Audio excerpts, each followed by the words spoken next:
Hi guys. It's a couple of minutes early, but um, welcome to the workshop of Storm in a Teacup props. That would be me. I'm Amy. And what I'm working on is I am building a puppet of this guy. He is a Dutch gnome, also known as a kabouter. And so I'm working on sculpting a head for making a puppet. So this is as far as I've got. Working on this morning. Took a bit of a break to go do some other stuff. And so I've come back to him now. So he's what I'm working on at the moment. I think I'm just gonna find another light source.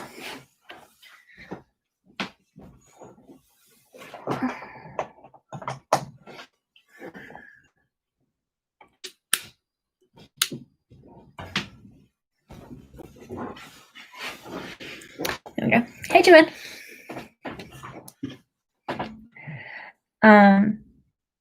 So yeah, I'm working on building a puppet. Joanne, you asked earlier how big I was planning to make him. I don't have like a specific specification. Kate, aren't you supposed to be asleep? I haven't done the scale up drawing measurements of him. Basically, I know that his head is going to be this big, and normally he would be 15 centimeters tall to the top of his head. And his head at the moment is about 15 centimeters tall. So what's 3 times 15? He's going to be about like 50 centimeters tall, something like that. For those of you who measure in weird measurements, that's 20 inches. Does that sound about right? Going based on my my cutting board has multiple measurements. Yeah, something like 55 centimeters. Hey, Angela. Yeah, Kate, checking your rule is probably a good idea. That's what I was doing. I can't convert, you guys. America has weird measurements, Kay. But so, Kate, you will notice that on your recommendation, I'm now working with the head actually in a bowl that I made at art school. It happens to be a really good size for my tinfoil head. And yeah, I can actually work with both hands on it now. So yeah, good move. Smart. Funnily enough, my mentor giving me smart advice. Go figure. So I've got one eyelid going on at the moment. So he's got one that, you know, slightly less exposed eye. So Shine, I was talking to you about that earlier. You come back and you'll say mean about the hiding of the eye based on it being a really, really huge eye. A couple more of them down here. I think, yeah, this is the same size as the eye that's in his head. So, yeah, not particularly small. Yeah, around about 20 inches, which means that he will be a little bit taller than an American Girl doll. So an American Girl doll is 18 inches, which is 42 centimeters, I think. 48, I can never remember. So he'll be a little bit bigger than an American Girl doll, which is pretty good sizing in my head. Means that he's still big enough to move around and work with. It's still big enough to make an impact, but small enough to maneuver. Yeah. So I'm still just working on doing some layering. Joanne, I really, really hope that my hand will fit.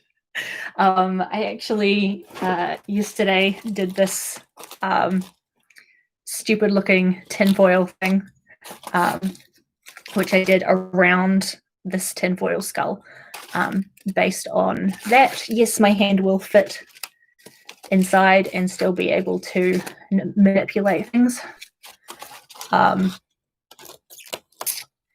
If not,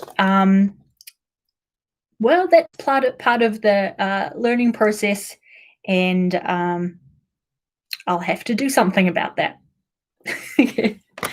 But yeah, that was the primary reasoning for the sizing of this head, was based on will my hand fit inside it and still be able to manipulate things.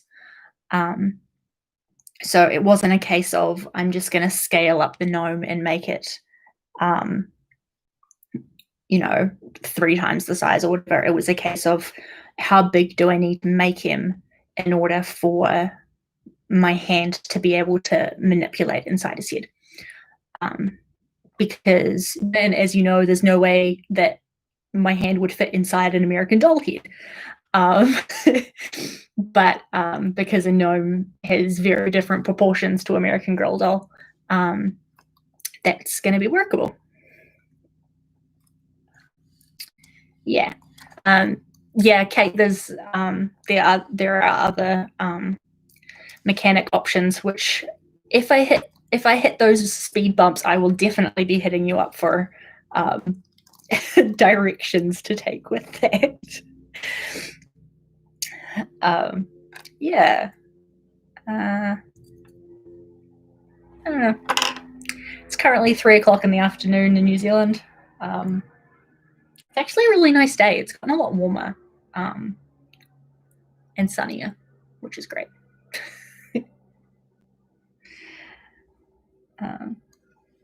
So yeah, just working on giving this guy some eyelids, because he looked damn creepy without them, let's be honest. Yeah. I was having a chat with Kate between these sessions, and we were talking about the casting process, the molding and casting, and whether I would be baking the Sculpey or leaving it unbaked. Probably the plan at this point is to leave it unbaked, which will mean that it is a lot easier to manipulate in and out of the molding and casting process. Because if I was to bake it, that would mean that any overhang edges and things would need to be taken into consideration while doing the mold. Because if you have overhangs and things like that in a mold, it means that it's a lot harder for whatever the material is that you are casting to get into. But it's also a lot harder for you to get the original out. If it's not baked, then it's still malleable, which means that you can, still basically you can rip it apart. Yeah, I know, terrible expression, is terrifying. It means that you can rip apart the original in order to get it out and still have that cast available. I'm sure this guy is super impressed with the fact that I'm just smushing his skin on. Yeah.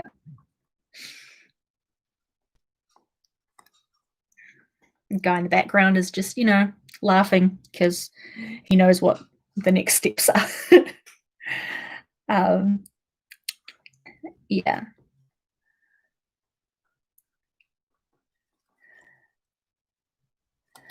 As I was building the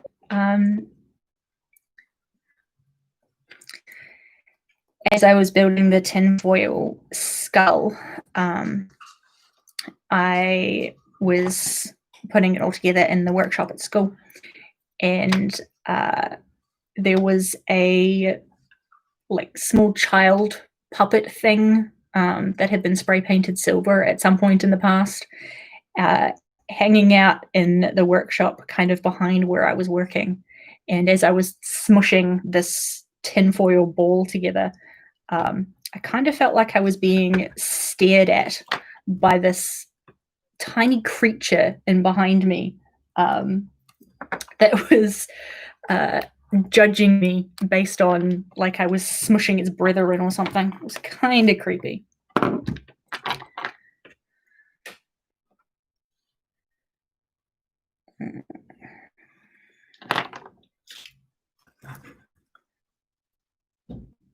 I curved that the wrong way. One of the hard things to remember when you're sculpting stuff like this is that you have, if you want a straight line, you have to take into account contours. So in order to get a line across an eye, then I have to cut the curve in the right direction.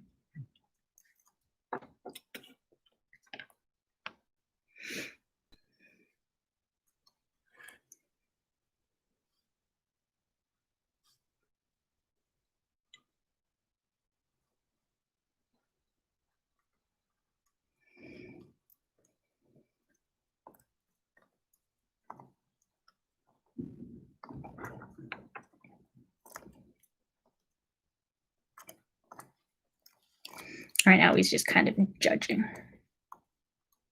Oh yeah, that's a good point, Kate. You can just cut it away afterwards because especially the way that I've done this, because I've got a solid eye underneath rather than using a ball of clay or something, it means that I can just cut away that piece and not have to worry about taking away too much material underneath. Yeah.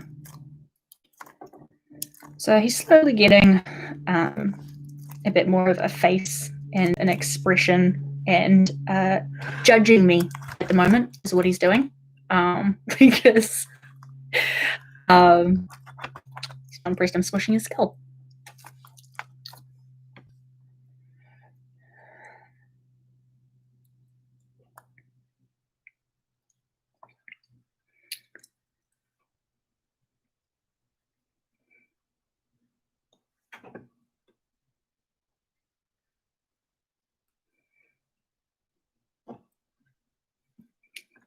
Yeah, Joanne is a lot of judgment.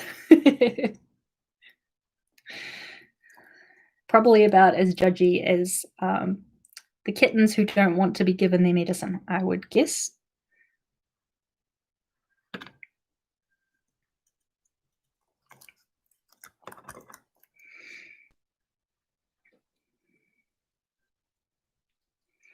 So once I've gotten the solid base of what's going on, that's when I'll start being able to build up on this guy, I've got like the brow features and the really prominent cheekbones and cheeks, and the way his nose sits out and where his ears sit and things like that.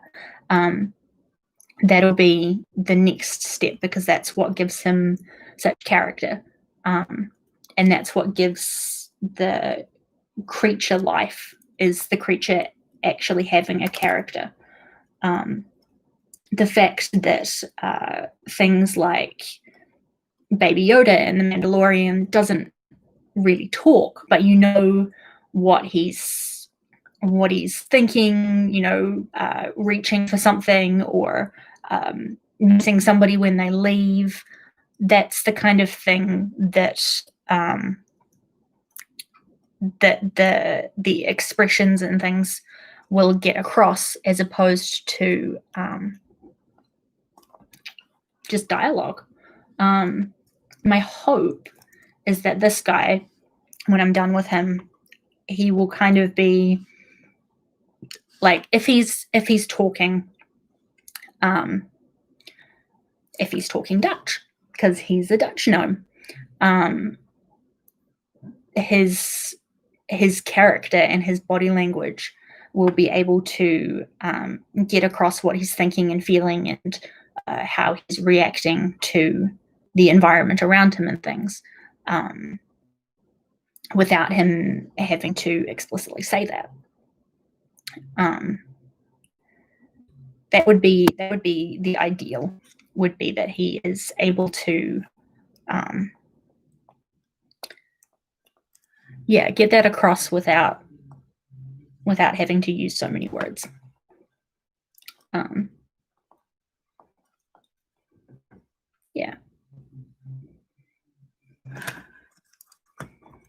Yeah, you guys can see him now. Give him some more skin around the side of his head.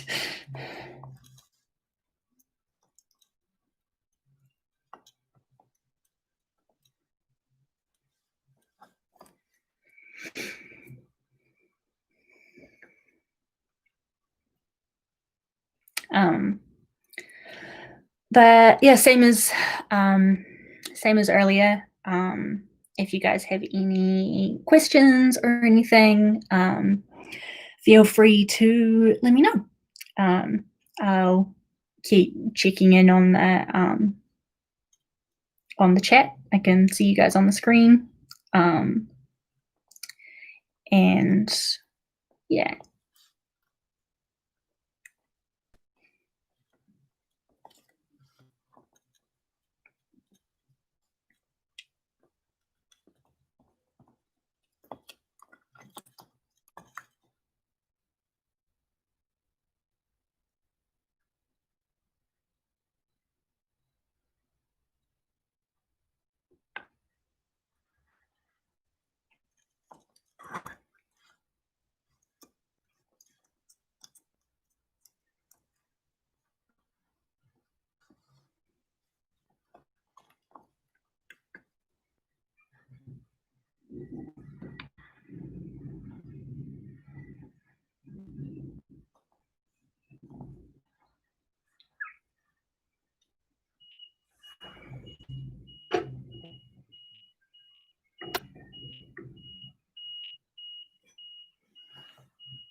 Yeah, his nose will just be made out of the Sculpey. It doesn't need the architecture that the tinfoil gives to his skull. It's also not going to be. I don't have any plans to make it move. There are ways that you could do things like that, like have little string pulls, which would make him like pull up the side of his nose or like wrinkle it or things like that. But that's beyond the scope of my current plan for the project. So that's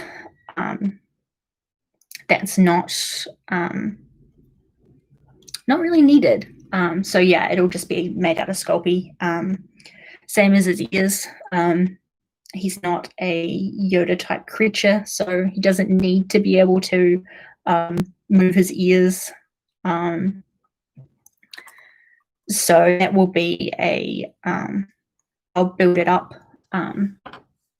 So previously I've done some, before I built this guy, I did some practice sculpts out of air dry clay. So there's a nose and an ear. Ears are really strange things, you know that? So his nose will probably sit out kind of there-ish. Yeah, around about that size. His ears will be kind of sitting there.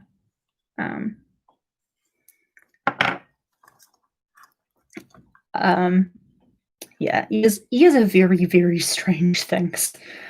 All the whirls and things. Thanks, Kate. I spent a lot of time working on those. And it was with terrible air dry clay that I really do not enjoy working with. But I happened to have some and seemed like a good use for it.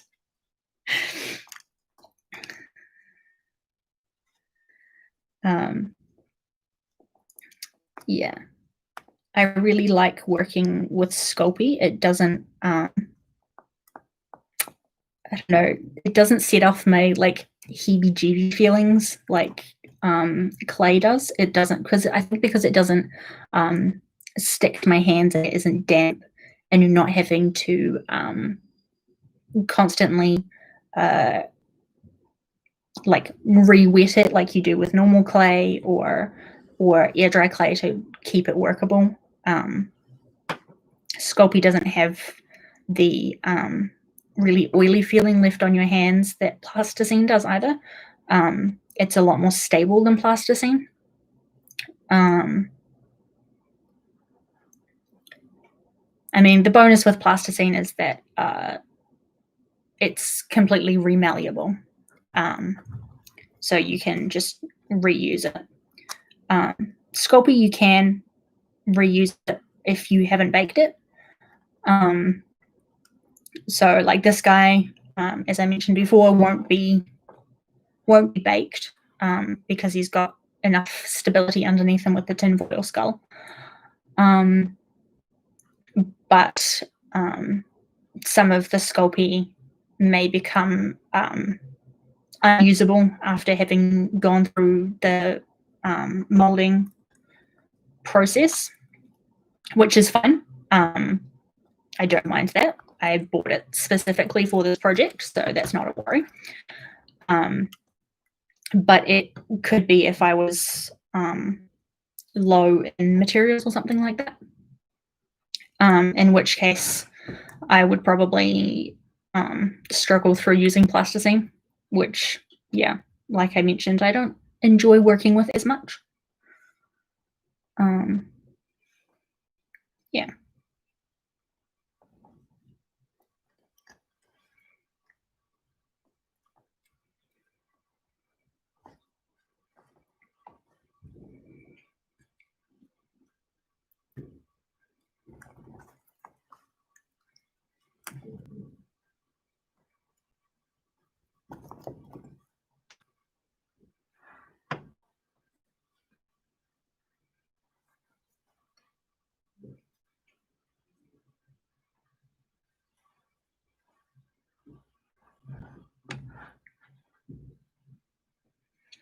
His hair. Yeah, I have thought a little bit about it. My current plan is using needle felting techniques. So needle felting, you'll use roving, which is the kind of stuff that gets spun into yarn. Basically, you stab it with a sharp object over and over and over until it all felts together, which gives it a stable base. And then the way that a lot of hair would be done is by what's called punching it, which is basically just poking it piece by piece. And I don't really want to have to try and hunt down a wig. That's just going to be ridiculous. But one of the people at school in the costume department has some ashford wool fiber that I am potentially going to look at using. And and so be able to felt a base and then basically comb into it for his beard.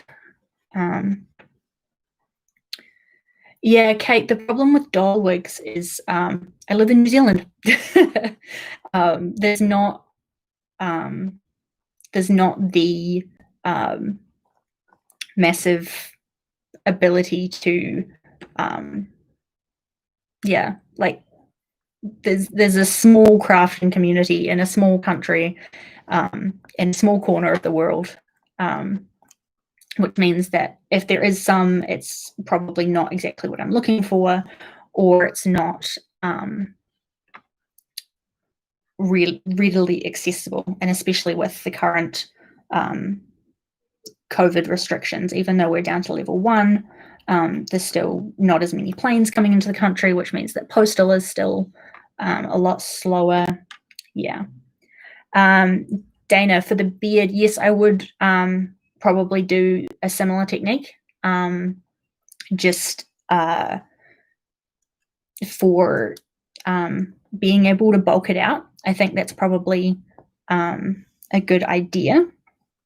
And then kind of just comb more material over the top, just felting it in not as hard. So it doesn't end up as felt, but it's still, yeah. Child-sized Halloween wigs or a hair supply shop that sells wefts or weaves. Possibly. It's definitely something that I can look into, Kate. Yeah. I've just kind of started learning needle felting, so that was where my mind went. Because obviously, if I can make it, why not make it? But yeah, that's a really good point. I should definitely check out some other places that could supply me with what I need rather than making my own. Long white faux fur, yeah, and then being able to comb it up and rough it up and age it, I guess, because he's pretty old. This guy is 275 years old. The older gnome woman on the other page, which you guys can't actually see, she is 346 years old. So this guy is in the prime of his life, apparently, and his furrowing of his brow is due to posing in the harsh daylight. So this book's really great because it says things like, it's pointing out that his feet are turned slightly inwards to ensure great speed over grass, etc. It really does give me some really great pointers in directions of the stature of this guy. So I'm trying to keep him as true to the Dutch idea of a kabouter as possible. Which for me is really exciting because I don't personally have Dutch heritage, but a lot of my family does. And so I've got kind of sideline connections to it, which is nice. So making something that is a deeper connection for some of my friends is pretty cool.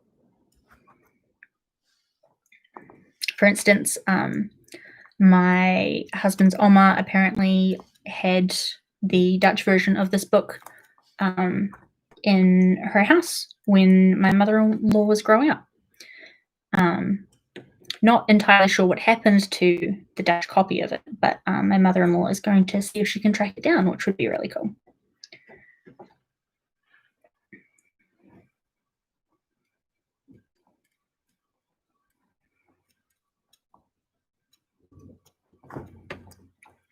So right now I'm just building up what will become the bridge of his nose in between his eyes. because that needs to be a really prominent section of his face. So I'm just working in some layers of blobs of Sculpey, smoothing it in with silicone tools, because they move really well over Sculpey and push it into place.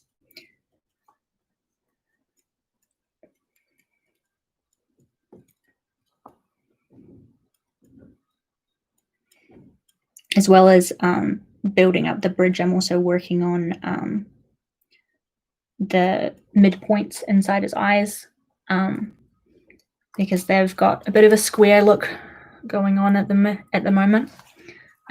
He's got a bit of, ET vibes going on, which is not really what we want. He needs to be heading more towards creature of the forest rather than creature of the stars. So yeah, he's got to get some nose bridge and some brow bridges built up in there, and then I'll be able to start giving him that character that I'm looking for.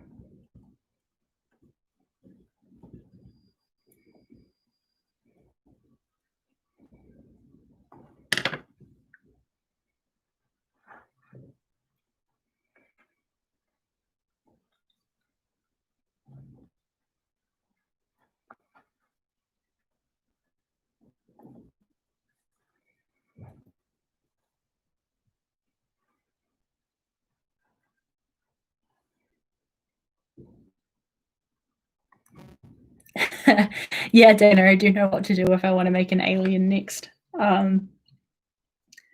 I, at some point, want to try making aliens and, monsters and other creatures, which is funny because I would think, I think people kind of expect you to do monsters and then transition to humanoid creatures, because the humanoid features are a lot harder to sculpt right because people see them all the time, every day. It means that if they're looking at them and it looks off even a little bit, then people are instantly going to recognize it as being off, because it's something that they are surrounded by. And so they know that it's going to hit into what the computer world call uncanny valley,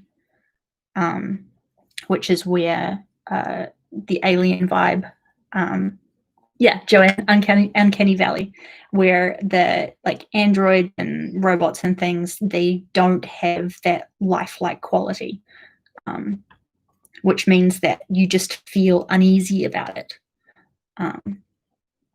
So I don't know. I like challenging myself, I guess, either on purpose or just because I'm me. Which means that, I don't know. Humanoid just seemed like a good direction to go. Don't know. It's interesting though, because when I was first making the skull tinfoil for this guy, as I was smushing it around and stuff, the way that I was working with it, I could instantly see this was where the eyes would go, this is where the nose goes, this is how the jawline goes. And I think that's something that I in particular have the ability to do, which is great. A lot of people won't be able to look at a ball of tinfoil and go, oh yes, that's how this thing works out. And I'm lucky that way, which means that I can smush things out of uncanny valley and a little bit more into lifelike. Bonus for me, I guess.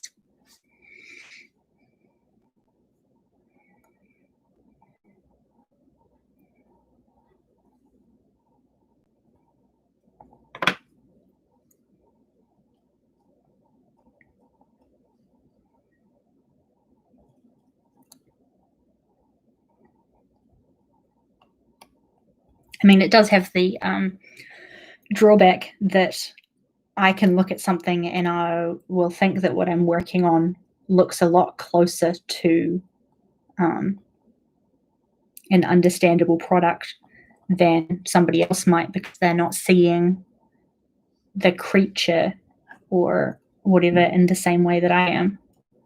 And I'll have to, manipulate things around until it looks a bit more accurate. So he's starting to get a little bit of a nose going on. He's got the nose bridge, and it's starting to be built out. So you can see it's significantly smaller than it needs to be compared to this guy, who has a very prominent proboscis. But it'll work its way up. I don't want to just stick a blob on there and just have to smush that blob down. I'd much rather work it up into having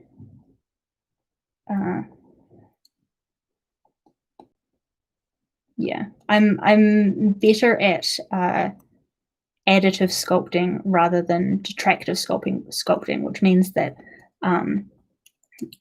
I look at things and I see how stuff can be built on top of something, rather than people who do, like rock sculptures or things like that, or working with blocks of styrofoam and things like that. That's more reductive sculpting. That you're taking something away and creating something from what was already there. Whereas I'm a lot more about adding to something, adding to something with something else, rather than taking away what already existed. So in terms of that, for me, the big challenge on the sculpt is going to be how to get his old man wrinkles, because wrinkles are a mix of additive and detractive. They have aspects where you can just go through and build stuff up, but they also have parts where you need to carve pieces in and take bits away. So yeah, that's definitely going to be a challenge for me. I'm going to probably spend a lot of time creepily staring at pictures of old men on the internet, which, not really my cup of tea, but hey, the strange things you look up for research, honestly.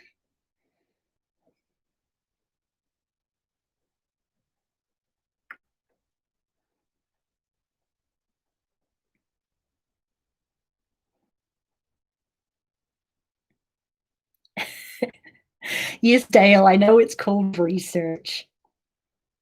Somehow, I think places like the FBI might not be so into that. Yeah, Kate, that was what I was thinking. The drawing them in and then adding the snakes, the little ridges. The bit that's going to be really hard, I think, is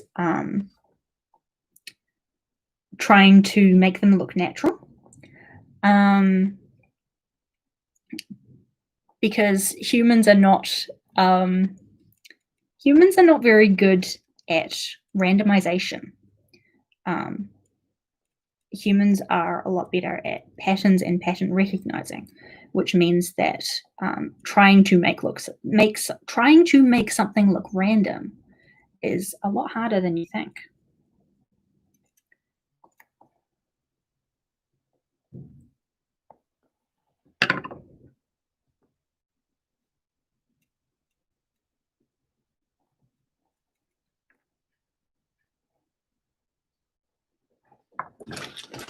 So this is what a brick of Sculpey looks like when you first get it. This is part of my previous brick.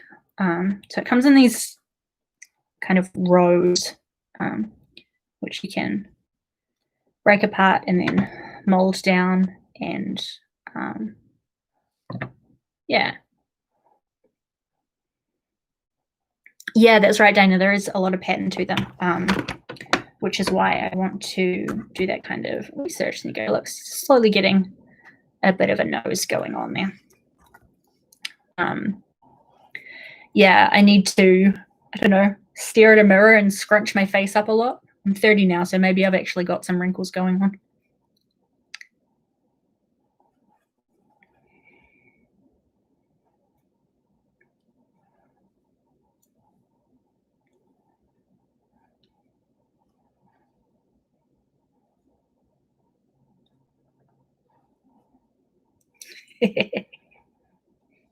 Love you, Dana.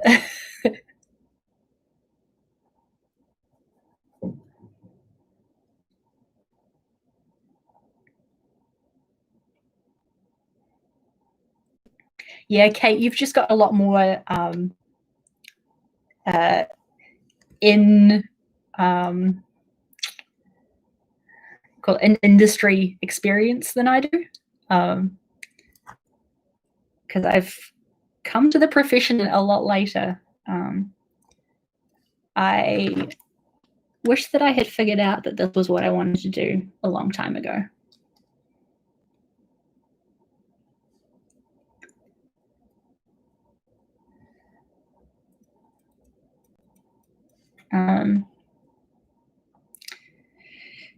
Yes, well, Kate, if you were normal, maybe I probably wouldn't be friends with you. I'm not friends with very many normal people.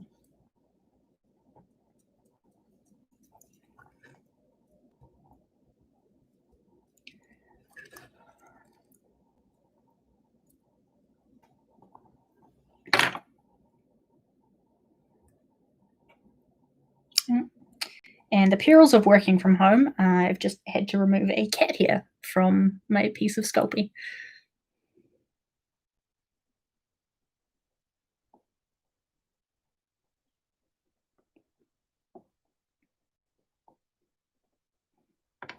And yes, Dale, that is 1,000% a compliment.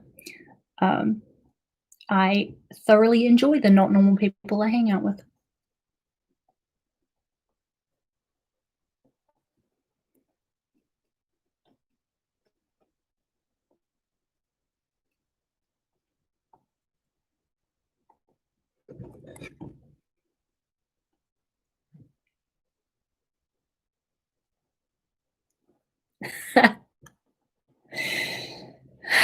Yeah, cat hair reinforcing fiber. I mean, kind of.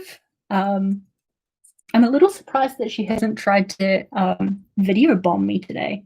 As soon as I finished my stream this morning, was suddenly inundated with cat, and she wanted to know exactly what I was doing, and excuse me, I want attention, and please give me scriptures.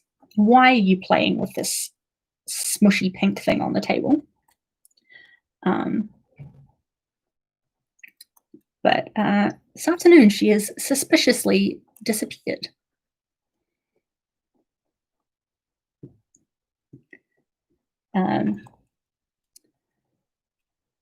Yeah, don't know what she's up to. Probably sleeping upstairs on the bed. She likes that.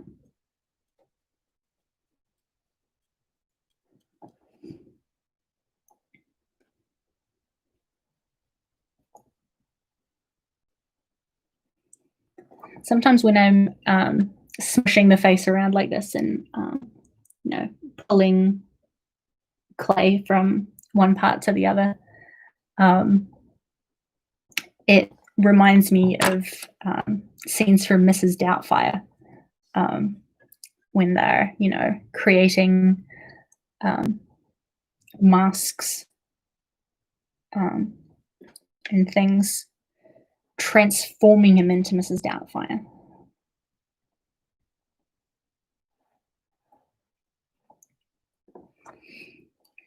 So you can see it's starting to take shape. It's definitely got eyelids slowly growing, cheekbones, nose is starting to become a bit more prominent.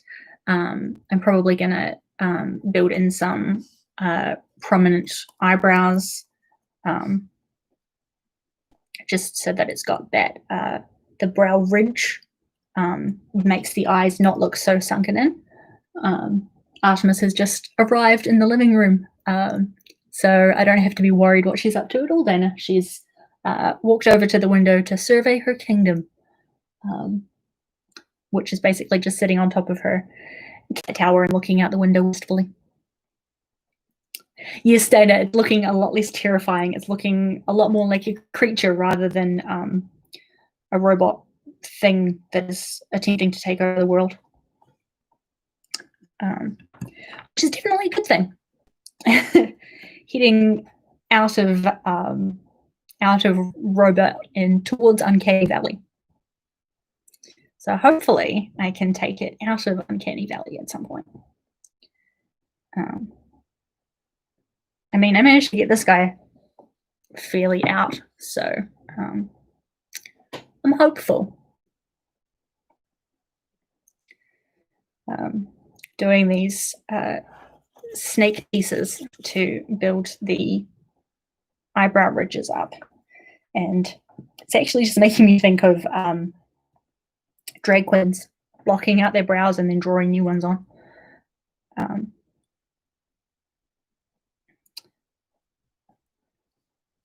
Yeah, there's definitely cat fur in that piece, but yep, got some good expression brows going on there. Yeah, this guy with his with facial hair. So I did a little bit of testing with some cotton wool, just playing around with it and giving him a little more of a an aged look. Makes him look a lot more dwarf-like, which is nice.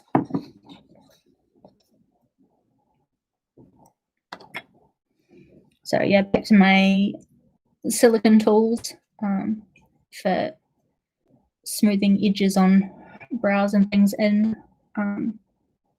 So these snake pieces I put on won't be staying as, you know, prominent brows. They're not going to be sculpted into the hair.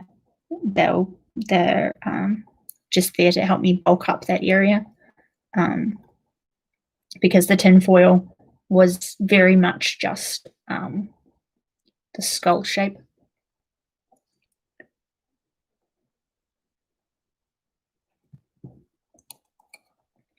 Yeah, definite bonus of the very bushy beard that he's got going on is I don't have to worry too much about figuring out what his chin underneath that looks like, and things like that, because nobody's going to see it. Definite bonus. And because a gnome would never ever shave, I will never ever have to shave him and worry about it.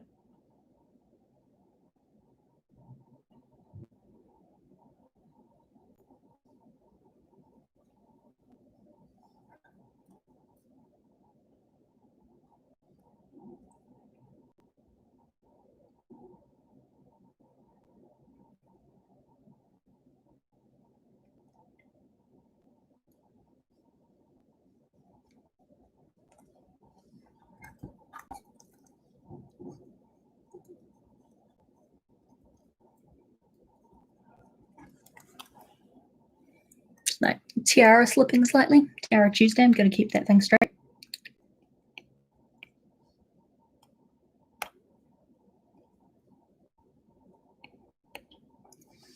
Wearing this particular tiara today because last week I posted a picture of my tiara and my friend Charlie almost missed the fact that I was actually wearing my tiara. So I told her I would wear my most ostentatious tiara this week, which is this one. It's my biggest and my heaviest, and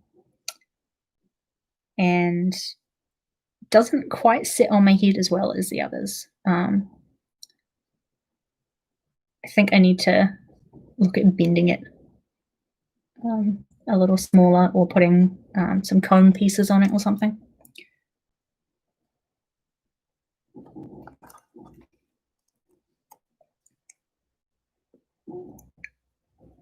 When I was doing this guy the first time around, I was trying to figure out what I was going to do with his eyes, and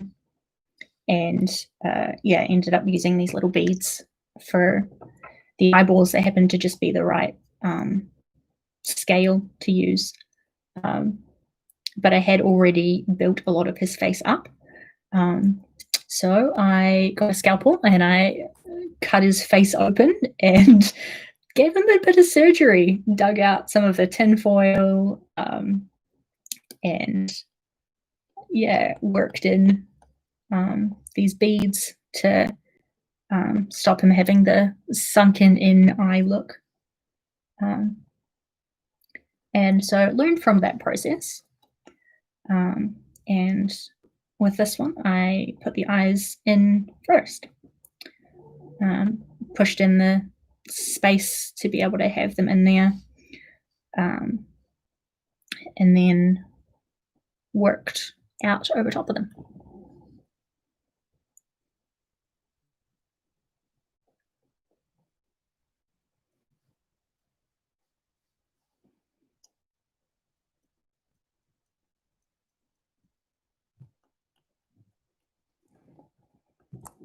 This is one of the things I really like about sculpting, is that it smooths out and covers fairly well, and blends across with other pieces. So this face is made out of, you know, a whole bunch of different little pieces layered up on top of each other.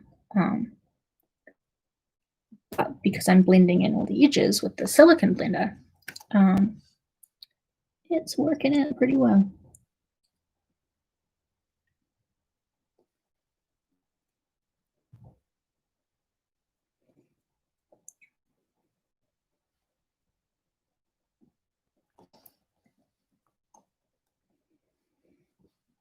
So you'll see he definitely needs chunkier brows, but as they build up across here, and they'll build up through this area here, that will stop him having such a sunken in eye look,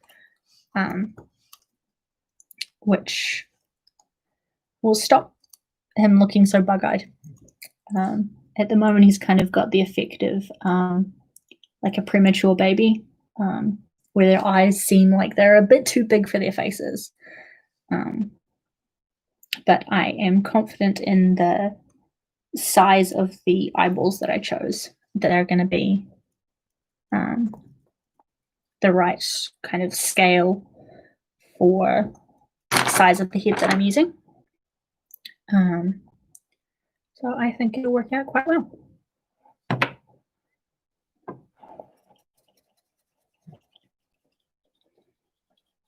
Yeah, Dana, I love this tiara too.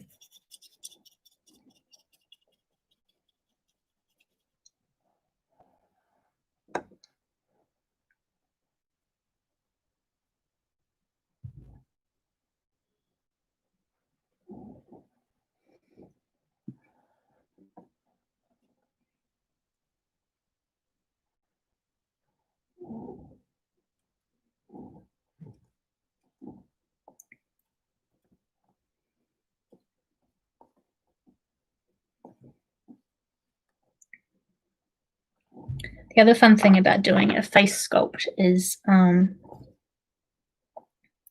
don't have to work linearly. I'm not having to build up piece by piece in a particular order. I can do what I've done here. I've jumped from giving him the upper and lower eyelids, to building up his nose, to doing a bit of brow work, and then I might jump back the nose and then do some cheek work. It actually feeds really well into my ADHD tendencies, which is a lot of jumping around, flitting to different projects rather than having more of a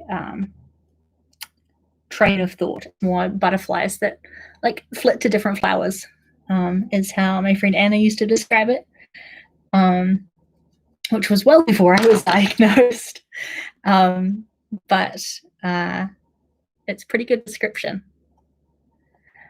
For the back piece, I will probably flatten a big piece of Sculpey, and then I'll have to cut darts in it. So you know when you're like if you're sewing clothes, if you're trying to fit it around, you know, like around a bust, you have like a dart up through here so that you take the little triangle out and then connect it up together.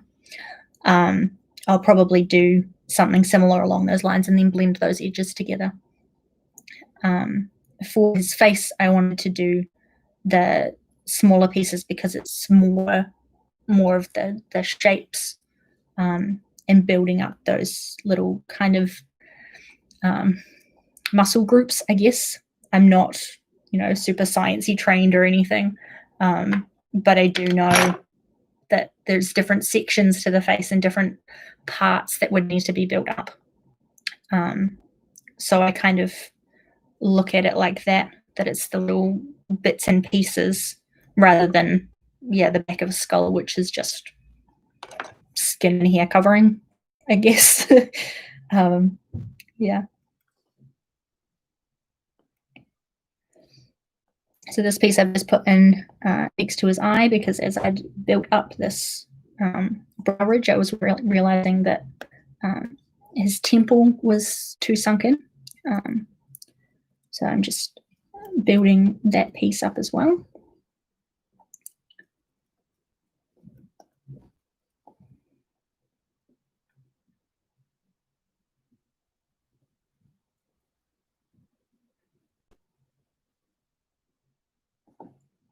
There's a bit in next to his eye that doesn't really want to blend just because it's a very sharp crevice, I guess. Again, switch tools. Yeah, his hat and his hair will just hide it. His hat, I am thinking of needle felting. There's a section in the book that actually talks about their care for their hats and how important their hats are to them, as like part of their being. And you will never ever see a gnome with their hat off, even when he's caring for his hat, which he takes very good care of. He will cover his head with a kerchief. So I want to, pay attention to that aspect of the creature and give it the I guess reverence that it would have. Yeah, the felting will definitely mean that it will hold up itself, which is going to be important because it's, you know, it's pretty much as tall as he is himself, which means that I'm going to have to do a lot of needle felting, which is fine. I'm actually really enjoying the process of needle felting as I'm learning it. Sometimes it's nice to just have a stabby craft, and it's a lot less structured a stabby craft than cross stitch, where you're counting and being a bit more meticulous about it.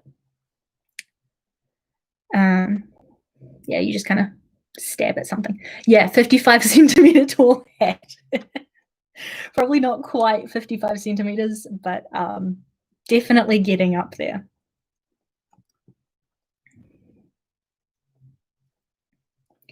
But yeah, it's almost 4 o'clock, which means my live stream is almost over.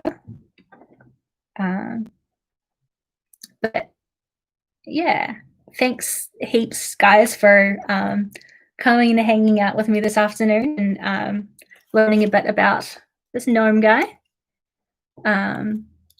If you want to keep updated on how he's going and what he's up to, yeah, Dana, I know an hour flew past really fast, right?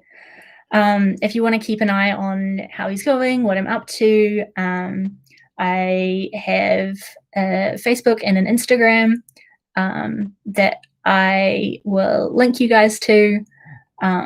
It's Storm in a Teacup Props. Or if you know me personally, just I will spam you with pictures, I promise. But yeah, it's been really great hanging out with you guys. Thanks for your chats and your encouragement. And this Kabouter here and I, and his slowly growing nose, will catch you at a later date.